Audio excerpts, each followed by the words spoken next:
Welcome to Answering the Call, the official podcast of the 12-Man Foundation. Our show brings you closer to the heart of Texas A&M athletics through stories of perseverance, purpose, and opportunity made possible by 12-Man Foundation donors. Hear firsthand from the student athletes, coaches, staff, and donors who are driving the success and future of Aggie athletics. Let's dive into today's episode. Howdy, and welcome back to another episode of Answering the Call, the official podcast of the 12-Man Foundation. I'm Ivy Robinson, and today I am joined by Aggie Football student athlete Wilkin Formby. Welcome to the show, Wilkin. We're excited to have you here. Yes, absolutely. Let's start off today, Wilkin, by telling us where you're from, where you went to high school, what position you play, and a unique fact about yourself that you think not many people know. Okay, so first off, I am from Tuscaloosa, Alabama, and I just transferred here. I got here probably halfway through January, and then I went to Northridge High School, and I play offensive line. And I would say one thing about me that people probably don't know, I guess that I have a lot of siblings. Maybe, I don't know. That's probably That's a cool fact. How many? I have 4 siblings. Growing up, we all played multiple different sports, and my parents were constantly running left and right, doing everything they can to try to hold on for dear life with raising 5 kids in total. And so all my sisters, they played growing up softball, basketball, volleyball, everything, but their main sports were volleyball. My oldest sister, she played high school volleyball and soccer, and then she actually decided that she didn't want to play in college. And then my middle sister, growing up, she played pretty much the same sports, but she fell in love with volleyball. And so she started to excel at a young age, and her volleyball career began to take off in high school. And then she got offers from a lot of different schools, and she ended up going to UAB and then finishing out her career at the University of West Georgia. And so I played college football. My brother plays college football. And then my youngest sister, she's adopted from China, and she also is a very, very talented volleyball player. And so she is going to play somewhere in college, but she's only 14 right now. So she's still going through that process, but she'll definitely end up playing somewhere big time for college volleyball. So, wow. yeah. What a family. That's exciting for your sister. That is awesome. She's kind of in those beginning stages of trying to think, where she could see herself. That's exciting. It sounds like y'all had a really fun, adventurous childhood as a family. I'm just picturing going to all the different sporting events and trying to keep up with the schedules. And we were all very competitive. So growing up, everything's a competition. Who sits in the first chair at breakfast, whoever's sitting in the front seat of the car, everything's a competition when you got that many siblings. So it was a lot of fights, a lot of holes in the walls, a lot of picture frames getting broken and all types of stuff. Madness. Oh, man. How do you think your family would describe you? The favorite, the golden child. No, I'm just kidding. I think that my family would describe me as probably more mature than they are, to be honest. I think that would be. You've always been the wise, counsel not always, sibling? Definitely not always. But I think nowadays I'm probably the most mature, even though I'm in the middle, but I'm definitely the funniest. I'm almost certain that every single one of them, if they went through, they would say that I'm the funniest. That's the hill you'll die on. You are the funniest, I don't think they would say I'm the most athletic. I think my youngest sister, she's got me beat. She's a crazy athlete. So I think she's got me beat on that. She was 5 years old, and she would dribble 2 basketballs at the same time and doing just crazy stuff. Just super natural. Coordinated, and I don't have those skills that she does. Wow. Okay. So staying on that note of how your family describes you, how do you think your teammates describe you? Same way? I think my teammates would probably describe me as hardworking and just passionate about my game, but definitely passionate about my teammates as well. I love all my brothers that I get the opportunity to play with and take the field with. And so just being here for this short time, I think that's probably the biggest impact that I've made is those 2 things. Now, growing up in Tuscaloosa, tell me about that. What was your favorite part about growing up in Tuscaloosa, Alabama? And I want to know when football first became a part of your life. So growing up in Tuscaloosa, football is a part of everyone's life. Just the University of Alabama, it's there, a rich history and heritage of college football and Coach Saban and even dating back to Paul Bear Bryant, you know what I mean? Football is everything where I'm from. And so just growing up, like I always dreamed to have an opportunity to play for Alabama, but to play for Coach Saban and like growing up, going to games and stuff. And I would pray as a kid that God would just give me this any chance I could get to play for the University of Alabama and to play in the NFL and to do all these things. And so to get that opportunity was very special. And my freshman year, getting to play for Coach Saban, and then also the next 2 years after that, playing for another awesome coach, Coach DeBoer. It was very special being able to play for both those coaches in the program that I dreamed to play for.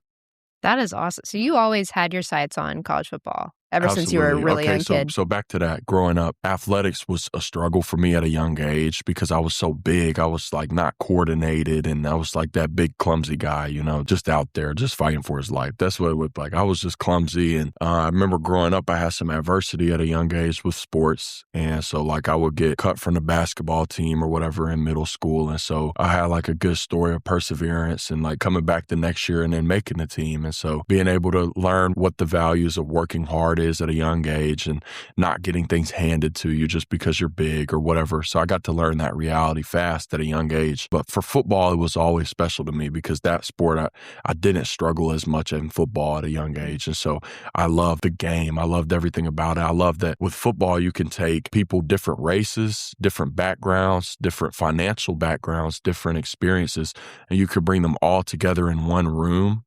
And it can kind of unite a group of people that has no reason to really be together in normal standards and normal cultural standards. But with football, you get to do life with people and experience relationships that you can't really get just from being a normal person from day to day. But playing football provides that opportunity. And so I love that part about it as well. But just growing up, I always loved everything about football. And so from the moment I got to play, I just knew that was what I loved. I couldn't stop thinking about it. I love football. And so that was kind of how I grew up, and just always having my dream that was so far away and seemed like there was no way I could obtain it. And just slowly getting closer to that was just like, I wouldn't trade anything in the world for that feeling growing up, and just slowly becoming closer and closer to that goal that I have set for myself from a young age. That is so cool. Like your story of perseverance and how you learned that early on. You learned those life lessons that probably you fell back on, right? When you got into college football, you had already learned those lessons, you know, in high school and early on. But I think that's phenomenal. And then what you said there about sports and how it's uniting, absolutely. I mean, you hit the nail on the head there. That's what I loved about playing sports in high school. I would have never probably developed relationships with people that were on my team had it not been for sports. And just, I got to learn so many things about, like you said, different cultures, different opinions, different backgrounds. And I think that's also why I love working in sports too, because when you see that camaraderie on game day, you see all these people, all these fans coming together to support one common team and one common goal. And it's powerful, right? Like it's powerful. So thank you for sharing that. Before we move on to talk about your college experience kind of at Alabama really quick, I want to know, in high school, who were some of the key figures, staff, teachers, I don't know, that really laid a good foundation for you and helped develop you into who you are today? Growing up, I had so many people in my life that I just could, like, they don't know how thankful I am. Words can't describe how thankful I am for the opportunities that I have to grow up around the people that I got to grow up around, and starting with my parents, being able to pour into me the values that stuck with me in this point of my life. It's been a blessing. And just the coaches that have been in my life to be there and say, like, you got something in you, but you got a long way to go. Like my strength coach in high school, his name's Eric Grantham, and he poured into me from when I was in like 7th grade. And I just got cut from the basketball team, and I'm like, what do I do? And he's like, well, here's what we're going to do. And so having people like that to kind of give me guidance. And then growing up in high school, I had a football coach, and he worked at the school. His name was John Copeland. And he was an Alabama legend. He played for Alabama, was a high draft pick, played for the Bengals. He played in the NFL for a long time and had a great career. And so having him and the wisdom that he could provide for me growing up at a young age and being able to get poured into from a legend, just walking around my high school is a blessing. And so I could go down the list. I had a high school coach for 3 years, Mike Vickery, and he helped me be formed to who I am today. And he really like poured into me and invested into me. And he would always give me credit for working hard and doing all these things. And he would pour into me at a young age. And then my high school coach, my senior year, Ryan Lawley, he's like a mentor to me till this day. And just the way he works and his heart to serve and the coach that he is, the man that he is, just like really was a blessing to be around guys like that growing up. And so I could just go on and on about the people who impacted me, but it'll be another person having to come in to do an interview by that time, you know? So there's been so many great people in my life that God placed into my life to make a difference. I mean, that's so great to hear. It's really true when they say like coaching in a way, it's such like a ministry, right? Because coaches, that leadership, having that role for young athletes, to have someone to come in and just pour into their life during such pivotal moments of their life is just, it's phenomenal. Yeah, it's life-changing. Obviously, you had some great seasons at Alabama. The transfer portal, it's a big decision, right? What ultimately led you to make a move? Yeah, so I spent a lot of time with my family and just people that I care about. And we spent a lot of time praying and trying to figure out what was best for me going forward. And so at this point, I had played a lot of football at the University of Alabama, which was my dream school. And so we spent a lot of time just before the season and after the season praying that God will just show me what it is that I need to do. We kind of came to the conclusion that ultimately I couldn't really explain it to a lot of people, but I knew that God wanted me to be at Texas A&M. And so I just knew that. You just had this gut feeling? Right. Yeah, I had like a gut feeling, but I didn't really have to explain it to anybody as well. Like this is my future in my life. And so I'm just trying to do what's right. Another thing that really stood out to me is every week we would watch Texas A&M play whoever we were playing. So I would get to watch their offensive line and I would see how they had a very talented group, guys who developed into good players, and they would play hard and it was a testament to Coach Cush and the way that they've developed linemen over the years. And so I just knew that this was a great spot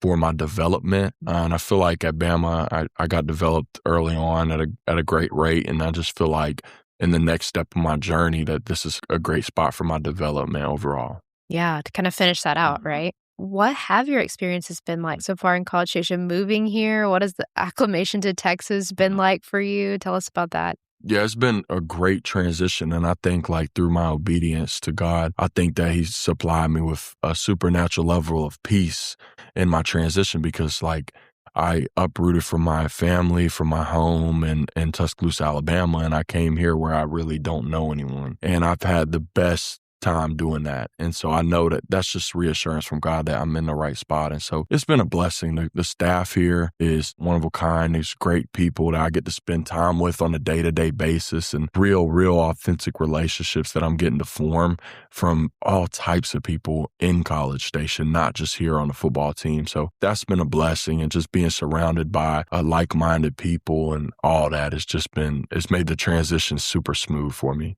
It's great to hear that you were following that faith, right? Yeah. And you've had that affirmation since coming here. And I know that is such a good feeling, right? Yeah. When you step out and you do something that's, this is a little bit out of my comfort zone here. Like, had you lived in Alabama your whole life? Mm-hmm. Yeah, I lived in Tuscaloosa, Alabama. Like the first move, city. Right? In your life. So to step out like that and be like, hey, we're going to change it up. I'm going to go. And for you to come here and find good community and just have that reassurance. I mean, that's so encouraging to hear. Who on the team, I want to know, whether teammates, players or staff, who really first welcomed you in and made you feel at home when you became a part of this program? I would say like Marcel is somebody on the team who really like helped me transition well, but we have a lot of guys who transferred as well. So we kind of got to go through that process together. And so guys coming from different schools in the SEC that I'm getting to spend a lot of time with here. And so we're sharing our similarities through this transfer process. But somebody on the staff is Darius Dunaway. Our relationship has grown so much since I got here, and he just kind of like bridged the gap between like being new to like getting around all the people. But I do want to shout him out and just like the relationship that we have. But honestly, like there's so many other people that like I said, it was just, I couldn't even name how many people have just made this process so smooth. But he's one that really made it special for me. Narrowing in on the offensive line room specifically, what stands out about this group and how would you describe your culture? Yeah, the culture is well, and the culture is continuing to form. And a lot of times in my years of playing college football, I've seen this time of the year of like June and July. May, we obviously go home, but June and July is when that culture really starts to form even more, when it's kind of like we're going through hard workouts together, or we're spending this time up here together in the summer bonding with one another. And so that culture helps a lot. But outside of the culture, I think that there's a lot of guys who have been developed into good players. A lot of guys just needed some experience to continue to grow and to go on that upward trajectory of developing into a good player. And so I think Coach Cush does a great job developing these guys, because when I first got here, I just was kind of blown away to see how many talented guys were in this room, and considering how many talented guys left to go to the NFL. For sure. Yeah. I mean, it just speaks so much to, Coach Cush's leadership, and then obviously Elko and the staff that he's put together here. Like, can you speak to that a little bit, what you've witnessed so far being here of Elko? Yeah, Coach Elko does a great job running his program, and he has a great grip on the program. And it's like not like an overbearing one where everyone is miserable because he's so hard on them, but it's more like he got the right group of people here who want that for themselves, and they want that for this team. And so Coach Elko, I mean, he just stands out to me in so many positive ways. His leadership is spectacular, and his passion, his competitive edge to want to win is attractive as a player, wanting the same thing. And so just having a coach with that mindset is exciting. Now, I'm curious, kind of talking about just adversity and maybe challenges within the offensive line. How have you handled a competition at position like offensive line where nothing is guaranteed? Yeah. I mean, I think me and all the other transfers and all the other people in the room knew that coming into it, like nobody shows up on campus and gets handed a job. Like that's not real. That doesn't happen. And so we all knew that everybody in the room is competing for a spot. Returning starters, everybody, because that's just the name of the game that we play. And so it really comes down to the level that we play at. We play in the SEC, the biggest conference in college football. And every week we play against really good opponents. And we're all going for, like Coach Elko says, the prize is very big in the game that we play. And so that's what we're looking for, is that SEC championship, national championship, going undefeated, beating all these really talented teams. That's our goal. And so I think all the players know that we're not going to guarantee a kid to play if he's not up to the standard of what we are trying to achieve. It's just setting that standard of excellence, right? And I mean, you can just tell that that's made clear from day one. From what I've gathered, just talking to a lot of y'all, that Elko is very clear about that and holds y'all accountable. I think there's good accountability in this program as well. There is. Yeah, for sure. Wilkin, what keeps you motivated when things might not be going your way or when things start to go awry?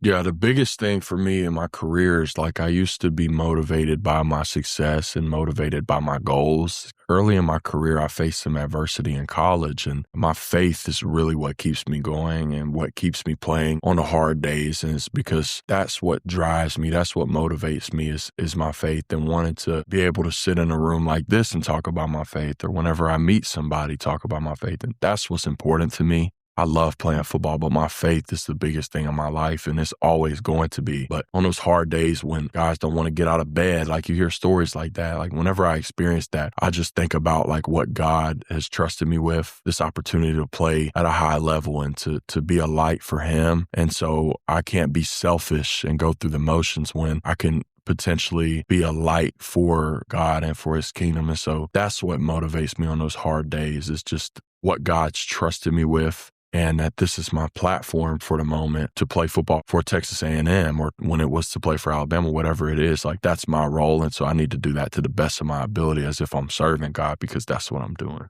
That word platform, right? That's what sports can do for student athletes. It gives y'all that platform and that stage to not only live out the talents that y'all have been blessed with, but to point back to something greater, faith, other things that you're passionate about. It might even be, nonprofits or causes that you're passionate about. And that's what's so awesome to see athletes who are taking advantage of that, right? That they are acknowledging that, hey, this is my opportunity to share my heart and to be that light. And so I commend you for that. Yeah, keep doing it.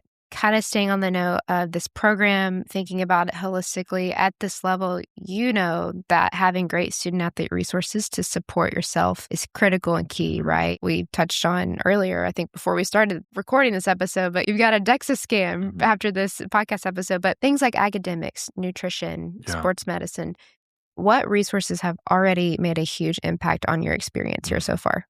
Yeah, we have a ton of resources, and one that stands out to me is the dietitians here and their staff and how involved they want to be in our lives, just helping us grow into the players that we want to be and our goals off the field for whether it's your body weight or your muscle mass or like we talked about for your DEXA scan, trying to improve and take your game to the next level. They're constantly supplying me with the supplements that I need to help me take my game to the next level, also providing me with the right nutritional knowledge and the things that I need to do to make the right decisions. And so that's a group that really stands out to me. Another thing as far as player resources is the training room here. You do a great job investing into us individually and just trying to help us stay ready. And people don't realize like playing college football is rough and your body's going to go through wear and tear. And so they do a great job like trying to keep you on prehab and get ahead of things before you start feeling bumps and bruises. That is so cool to me that it is so tailored and so specific to y'all. Just being able to have those people that y'all can go to, nutritionists, dietitians, who can say, hey, if you're having this kind of pain or we notice this or that, like take the supplement. Like that is just so helpful. It's like, I wish I had that just for my everyday life. Like I that's think so guys awesome. take it for granted too, because I don't think people realize when you get done playing college football, they're not following you to your work or whatever you do after football. Yes. So. Yes, very cool. Well, a lot of our listeners, Wilkin, are 12-Man Foundation donors and season ticket holders who give back philanthropically because they want to help support resources like that for y'all to have the best experience y'all possibly can have. What's your message of gratitude to those individuals who give back to impact maybe those areas or even facilities or help provide scholarships for student athletes? I mean, I just think me and I think everybody else is on board with this about how thankful we are for the people who provide these opportunities. I mean, we're here having a podcast, talking with each other. This wouldn't be possible without generosity of people who care so much about this university and this program. There's so many people who care about this university and pour into it, but the people who pour into this football program, it's like when they see us succeed, they can have an extra level of joy because they get to experience that with us based through their generosity. And they almost have to feel like a little bit of like gratitude from us whenever we do succeed, because it's like, hey, we played a part in that. We helped them fund this or that. And so, I mean, it's probably not stated enough, but just the amount of people who are truly thankful for the love that we receive from the people local or just the graduates or people who are passionate about this program. They do more than they realize to help us get to the next level. Mm-hmm. It's so true. I mean, we cannot thank those who give enough, and whether it's just buying a single game ticket to come watch y'all, it's like from that level to if you give annually through the 12-Man Foundation, like everyone, any type of gift, any type of level of support is you really so do necessary. Feel the support though, like more than anywhere I've ever experienced, you feel the support from the fan base or the people donating money. Like you really do feel that support. So it is special to kind of experience that at a whole nother level. What's something you think fans don't realize about the day-to-day life of being an Aggie football student athlete? I think some people don't realize like how much time and passion we pour into this, and we have so many people helping us and we get so many people pouring into us, but we put so much effort and energy towards being successful as a team and as individuals. And I think like sometimes that people lose sight of that. Not necessarily Aggie fans, but just people in general, that like nobody wants to play good better than we do. So like if it's a young player and they're going through whatever on the field, nobody wants to succeed more than they do. We spend countless hours and time and energy on trying to be successful. And so, like I said, nobody wants it better than we do. Now, switching topics to education, college degree, you're a graduate student. Tell us what you're studying and what drew you to it. So at Alabama, I got my marketing degree, and a testament to them there, they get us with our degrees in an accelerated program. So you leave there with a degree after 3 years, because under Coach Saban, a lot of guys were leaving. Even still, guys were leaving in 3 years. And so Coach Saban was passionate about guys getting their degree. So they figured out a way to do an accelerated program where you do summer school and all this stuff, and you get in the right credits, and then you can graduate in 3 years. So I was fortunate to get my degree there. But right when I got on campus here, and when I heard about this thing called an Aggie ring, I was like, hold on, I think I need a degree from here too. So everybody was just talking about the support that you get as a graduate from Texas A&M and the resources that you get from just graduating from here, having a degree here from an institution like this. And so I knew like it was something I decided when I committed here and signed here that I wanted to do any program to be able to get my degree here. So I decided to do sports management. And so I'm doing that. It's an online program, so I can still spend a lot of time focusing on my teammates and this season and myself just growing into the best player and person I can be. But I'm still going to have that opportunity to hopefully come back next year. I'll have that opportunity to continue on my route to get a degree. And then even if I do go to the NFL, I think I'm almost certain that I'm going to continue with my classes online. So that was another reason why I did the online program is I had 2 seasons left, so I don't really know if I'm going to stay or come back. Only time will tell, obviously. So that way I can continue my degree on the road or if I go to the draft next year or whatever I'm doing. Yeah, that sounds like a great plan. Degree, yeah. Right, for sure, yeah. And that Aggie degree, the Aggie network, it is powerful. Yeah. It connects you to some awesome opportunities. And yeah, getting that Aggie ring, there's nothing else like it. It is great. It's an awesome experience. But tell me a little bit about your goals when you look to the future. Mm-hmm.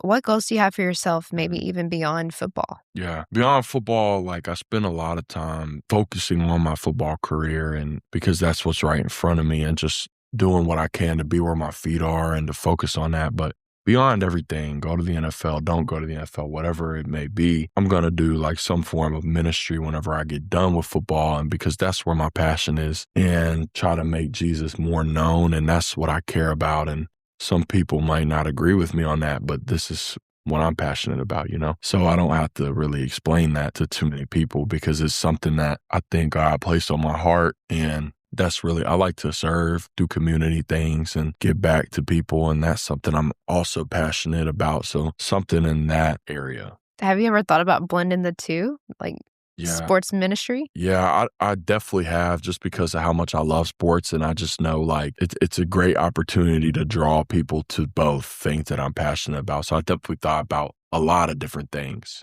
For sure. Well, that's exciting. I know there's great things in store. A couple more questions for you before we wrap up today, but I just want to hear your perspective and your experiences of being a college athlete in this NIL era. Yeah. What has it taught you? What lessons have you learned from it? And how has it personally impacted you? Has it? Yeah, it is crazy. So like when you're 17 years old and you're starting to make money more than you would if you were just doing a normal job at this age.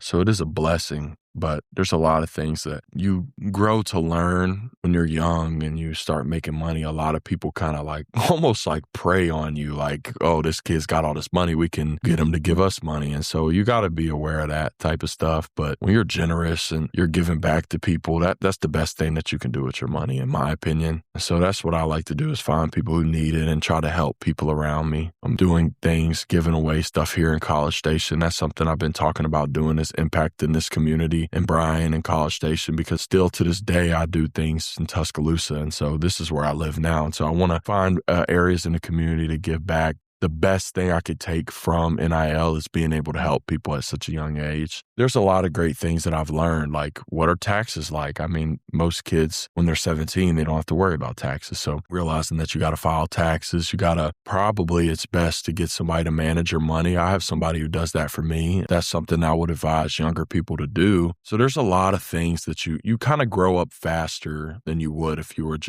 there was no NIL money, because if you do it right, you can invest your money and you can make a big difference in those around you. For sure. And you're already going to be set up for success when you leave college. Like you've got, like what an opportunity to have that foundation. But yeah, thank you for speaking that. I always like to hear everyone's perspective on how it's personally impacted their life. And I think that's what a lot of average fans don't realize is maybe how y'all are using those blessings to bless others. Like that's an awesome thing. Yeah. So looking ahead, what are your biggest goals? Yeah, my biggest goals are to just like be where my feet are. Like I said earlier, it's just like, what can I do every day to get better and to maximize my time and my resources that I have here? That's a big goal of mine. And then another thing is just to succeed as a team. Like me and my teammates want to take this program to the next level and to win those big games and to win an SEC championship and to win a national championship. And there's nothing shy of that That's our goals. You know what I mean? That's what we want. And so that's kind of like where my focus is, along with my teammates. It's just being able to be the best program that we can be. And then why are you proud to now be an Aggie and wear the maroon and white? Yeah. There's so many reasons to be proud. And I kind of got hit with that right when I got on campus. It's just like the amount of people that take pride in this place and the university and even the football program. It is a blessing to be able to play for this particular university and to be able to put on the name on the front and the name on the back of my jersey is just a blessing. But it's just a blessing to be able to form these relationships that I'm making every time I get to be around our fans or my teammates or students or just even local people. It's just a great, special place. Wilkin Formby on Answering the Call podcast. Thank you again for your time today, Wilkin. Absolutely. Thank you. Thank you for joining us on another episode of Answering the Call. If you're enjoying the show, please rate and follow us on your podcast streaming platform of choice so you can be the first to know when a new episode drops. And as always, a big thank you to our incredible podcast producer, Megan Rohde, to 12 Man Productions and Texas A&M Athletics NIL Department. We also extend our heartfelt gratitude to every donor and season ticket holder for always answering the call through loyal support of Texas A&M Athletics and our student athletes. We'll be back soon with more content. Thanks and gig 'em.